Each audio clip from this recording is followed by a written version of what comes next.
महर्षि वाल्मीकि। जन्म पुनि जन्म को न मेरे कछु सोचहो, संत पदपंकज रेणु सीस पर धारिये।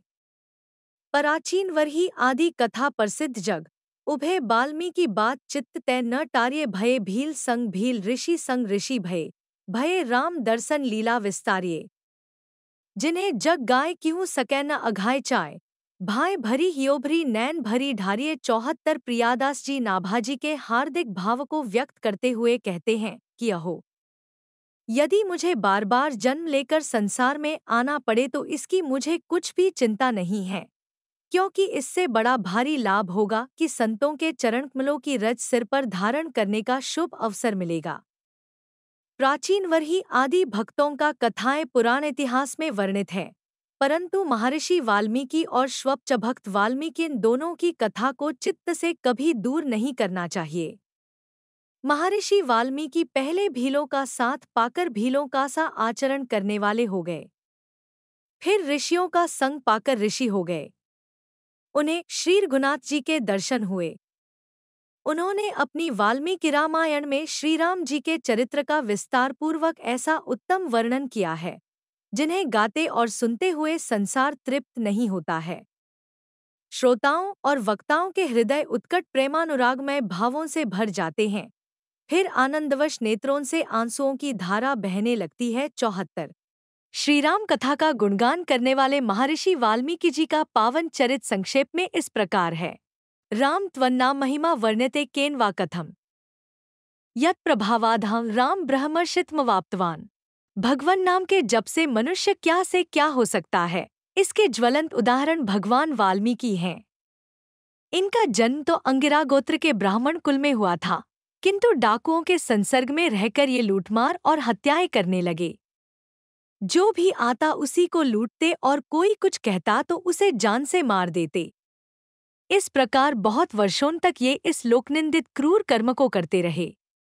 इस संसार चक्र में घूमते घूमते जब जीव के उद्धार होने के दिन आते हैं, तब उसे साधु संगति प्राप्त होती है।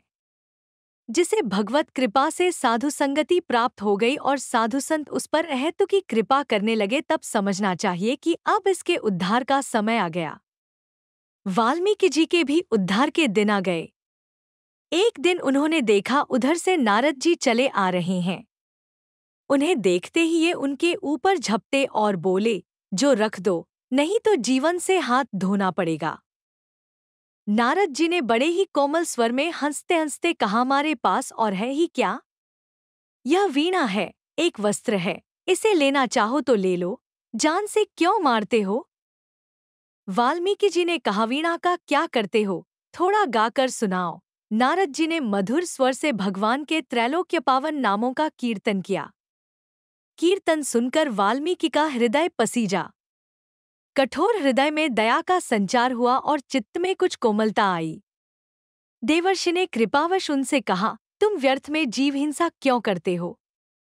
प्राणियों के वध के समान कोई दूसरा पाप नहीं है। यह सुनकर वाल्मीकि जी ने कहा, भगवन, मेरा परिवार बड़ा है, उनकी आजीविका का दूसरा कोई प्रबंध नहीं।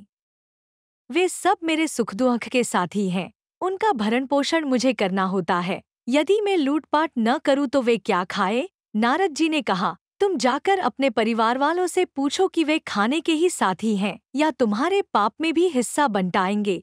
मन में कुछ दुविधा हो गई। इन्होंने समझा कि ये महात्मा इस प्रकार बहाना बनाकर भागना चाहते हैं।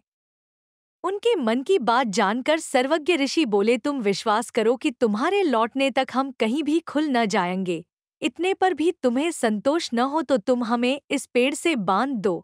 यह बात इनके मन में बैठ गई।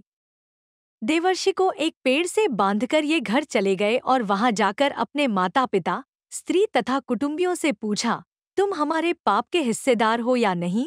सभी ने एक स्वर से कहा, हमें खिलाना पिलाना तुम्हारा कर्तव्य है। हम क्या जाने कि तुम किस प्रकार धन लाते हो, हम तुम्हारे पापों के हिस्सेदार नहीं। जिनके लिए वे निर्दयता से प्राणियों का वध करते रहे, उनका ऐसा उत्तर सुनकर वाल्मीकि जी के ज्ञान नेत्र गए। जल्दी से जंगल में आकर मुनि का बंधन खोला और रोते रोते उनके चरणों में लिपट गए। महर्षि के चरणों में पड़कर वे खूब जी खोलकर रोए। उस रुदन में गहरा पश्चात्ताप था। नारद जी ने उन्हें धैर्य बंधाया और कहा, अब तक जो हुआ सो हुआ। अब यदि तुम हृदय से पश्चात्ताप करते हो तो मेरे पास राम नाम रूप एक ऐसा मंत्र है जिसके निरंतर जप से तुम सभी पापों से छूट जाओगे।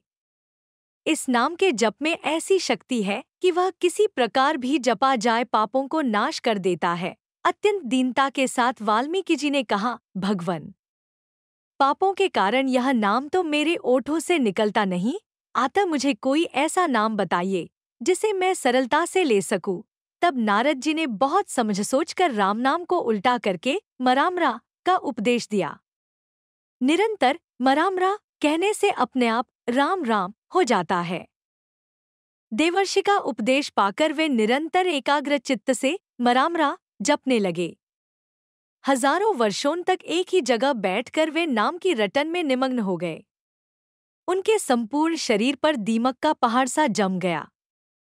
दीमकों के घर को वल्मीक कहते हैं, उसमें रहने के कारण ही इनका नाम वाल्मीकि पड़ा। पहले इनका नाम रत्नाकर था। ये ही संसार में लौकिक छंदों के आदिकवि हुए। इन्होंने ही श्री वाल्मीकि रामायण आदि काव्य की रचना की। वनवास के समय भगवान स्वयं इनके आश्रम पर गए थे। सीता जी ने भी अपने अंतिम वनवास के दिन इन्हीं महर्षि के आश्रम में बिताए थे। वहीं पर लव और कुश का जन्म हुआ। सर्वप्रथम लव और कुश को ही श्री रामायण का गान सिखाया गया। इस प्रकार निरंतर राम नाम के जप के प्रभाव से वाल्मीकि जी व्याध की वृत्ति से हटकर ब्रह्मर्षि हो गए। इसीलिए नाम महिमा में गोस्वामी तुलसीदास जी ने कहा है, जान आदिक भी नाम प्रतापू, भयो सुध करी उल्टा जापू, उल्टा नाम जपत जगु जाना, वाल्मीकि भय ब्रह्मा समाना।